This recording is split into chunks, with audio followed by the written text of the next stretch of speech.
নাটোরের রক্তাক্ত মহাসড়ক বড়াইগ্রামে ট্রাক মাইক্রোবাস সংঘর্ষে প্রাণ গেল ৮ জনের। এতে পরিবারে নেমে এসেছে শোকের ছায়া। পুলিশের প্রাথমিক ধারণা, বেপরোয়া গতি ও ভুল লেন পরিবর্তনের কারণে এই দুর্ঘটনা। অসুস্থ ছেলে বউকে দেখতে একসাথে বেরিয়েছিলেন, কিন্তু ফেরা হলো না কারোরই। নাটোরের সড়কে ঘটে গেল এক হৃদয় বিদারক ট্র্যাজেডি। মাইক্রোবাস ট্রাকের সংঘর্ষে থমকে গেল ৮টি প্রাণ। বুধবার সকাল 10টায় কুষ্টিয়ার দৌলতপুরের ধর্মদহ গ্রাম থেকে সিরাজগঞ্জে যাচ্ছিলেন জাহিদুল ইসলাম সহ আত্মীয়রা। বনপাড়া হাটিকুমরুল মহাসড়কের তরমুজ তেল পাম্প এলাকায় রাজশাহীগামী সিমেন্ট বোঝাই একটি ট্রাকের সাথে মুখোমুখি সংঘর্ষ হয় মাইক্রোবাসটির। এতে ঘটনাস্থলে মারা যান 5 জন। আশঙ্কাজনক 2 জনকে রাজশাহী মেডিকেলে নেওয়া হলেও বাঁচানো যায়নি। একটি প্রাইভেট কার এবং ট্রাক মুখোমুখি সংঘর্ষ। যদিও ট্রাকটি লেন ছাড়া এসে মাইক্রোর লেনে এসে মাইক্রোকে ধাক্কা দেয়।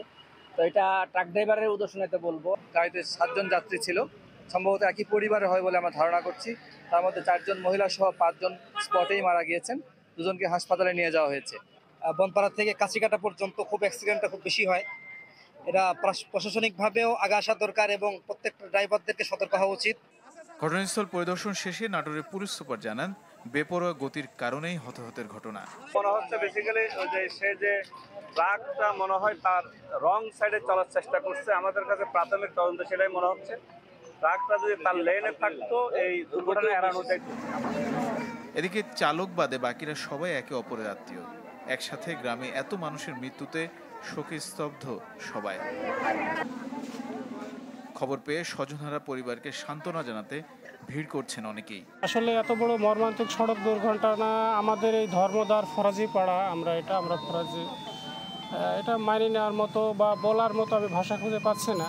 আমরা পুরো ফ্যামিলি এবং গ্রামের লোক সবাই এই বিষয়টা নিয়ে খুব শোকের ছায়া পড়ে গেছে এবং পুরো গ্রাম থমথম অবস্থায় বাস করছে।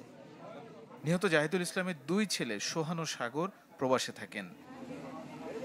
তানিম রহমান, চ্যানেল 24।